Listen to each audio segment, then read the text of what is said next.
Mga nangyari na yon, mas lalong kumalat yung balita tungkol sa amin dalawa ni Moana. Kaya yung katabing section ni na Moana, nalaman din ata yung balita.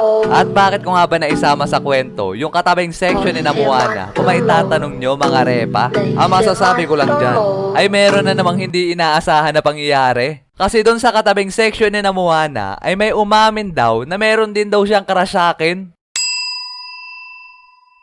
Aba nga naman. Malupit! Yan ang gusto ko sa'yo, kaya ayaw kita.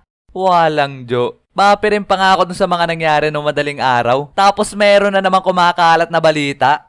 At nung pagkatapos namin kumain ng lunch break, ay dumiretsyong punta na kami sa aming room. Tapos bigla kami sinalubong nung dalawa kong tropa. Tapos sinabi nila sa akin na kinausap daw nung dalawang GF nila kanina yung isang babae na nagkakagusto daw sa akin. Tapos pinagsabihan daw nila to. Talaga naman napatime out ako ng mga panahon na yon kasi sobrang dami nangyari sa isang araw lang.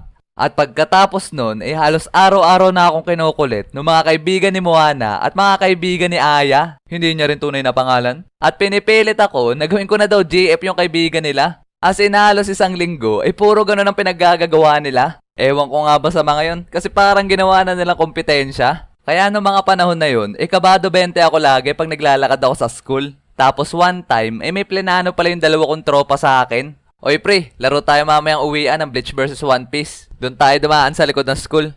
Tara. At pagkatapos ng klase namin na yun, uwian na. Sabay dumiretso kami punta ng dalawang tropa ko doon sa may back gate. Tapos maya-maya ay hindi ko inaasahan na ambush pala yun. Tapos pinalibutan ako bigla ng mga kaibigan ni Moana. Paano nyo nagawa to sa akin? Pasensya na pre, napag-utusan lang. At alam ko nasa seryosong sitwasyon ako nun kasi kasama nila si Moana. At pagkatapos nun ay nagsimula na silang kumbinsihin ako at hindi daw kami uuwi hanggat hindi ako nagsasabi ng oo. At makalipas ng ilang minuto ay grabe yung pagpe-pressure nila sa akin. Di rin ako makaimik ng ayos kasi naandun si Moana hanggang hindi ko na kinaya at napa-oo na lang ako.